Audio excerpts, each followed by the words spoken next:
Hello everyone, myself Dr. Kavita Saini, Associate Professor in Government College in the Department of Zoology. Today my topic is biological control of insect pests. As you all know, it may be defined as the suppression or killing of undesirable and harmful insects other than animals, plants by the introduction, artificial increase or encouragement of their natural enemies. It is also called natural control, in which man play an important role. In biological control of insects, the natural enemy of insects like insectivorous birds, reptiles, amphibians like frogs, centipedes, and spiders, and disease causing agents like bacteria, fungi, and protozoans are used. All these agents, when applied, keep a check on the phytophagous insects. Now, what is the requirement of biological control? So, to apply biological control, the initial requirement is geographical distribution of insect pests should be well known. The life history of the insect pests and natural enemy should be known. The proper identification of the insect pests should be made. The natural enemies like life history, habit, and habitat should be well studied. What are the characteristics of a natural enemy? A natural enemy should have following characteristic. It should be host specific. It should have capacity to locate host insect easily. Its rate of reproduction should be high. There should not be any hyperparasite. It can easily adapt to new environment.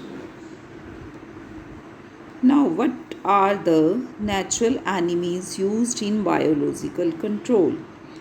So, there are different enemies used like the parasitic or the predaceous insects, predatory vertebrates, bacterial disease, viral disease, parasitic disease. All these three comes under the insect disease, protozoan disease, nematode disease. Now the first is the parasitic or predaceous insects. These insects play a very important role in the natural control of insect pests. The predatory insects like ladybird, beetle are economically very important and are responsible for elimination of the colonies of the scale insects, plant lice, and white flies. The caterpillar of Eublema scytula controls some species of the scale insects. Some chiroptids also control plant lice and mealybugs, but are not as effective as ladybird beetles. The parasitic insects, they are more successful in biological control.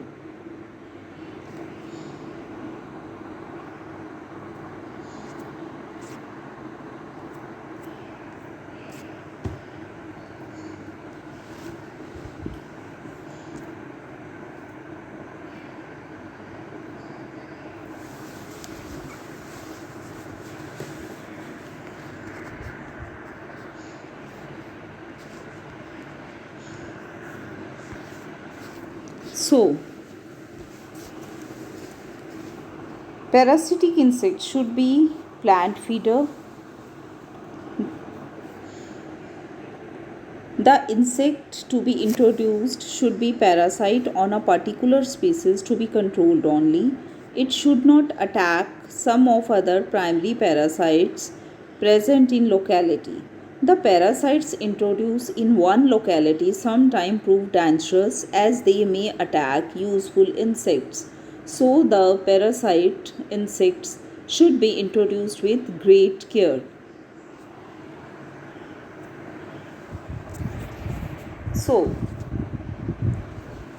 the next is predatory vertebrates.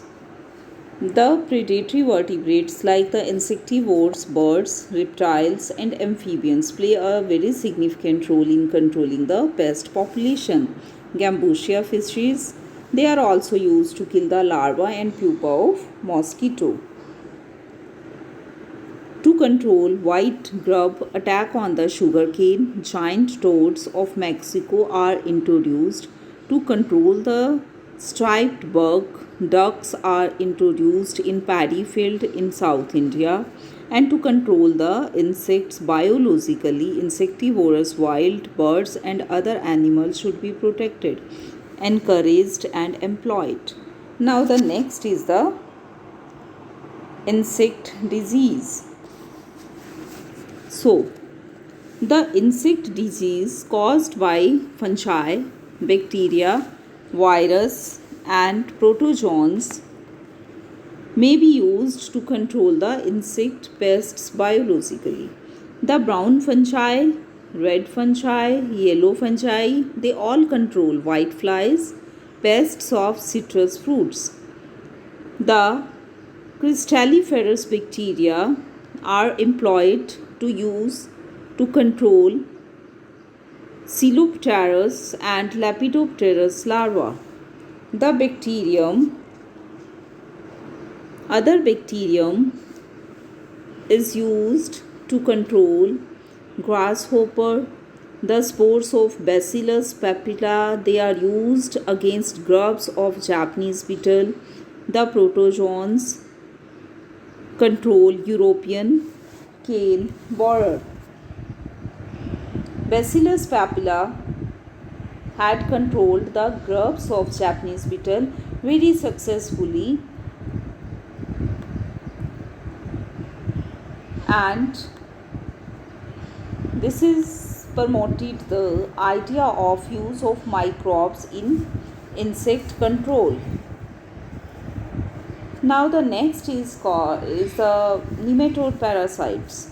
Some nematodes are parasitic in the bodies of grasshoppers, cockroaches, moths, beetle and other insects.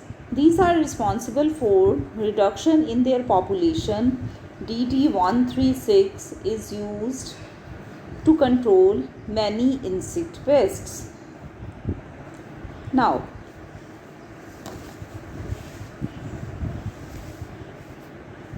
what are the precautions of the biological control?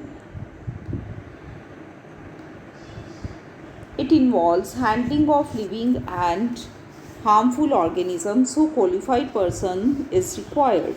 Some of the biological insects require a particular environment, so we should be aware of that environment, that the environment should be particular. After the control, the biological agents are to be handled. Now the next is the problems of biological control. It has very narrow range, so a few insects can be controlled. It requires enough time as slow in action. Exotic biological agents require favorable environment. Now what is the significance of biological control? It causes non-toxic residual effect on the plant and animals. Insect pests never become resistant against biological control agents. Normally, beneficial insects have no adverse effect. It has a permanent effect. Biological agents have no side effect as chemical agents. Thanks for watching my channel. Please like and subscribe my channel. Thank you.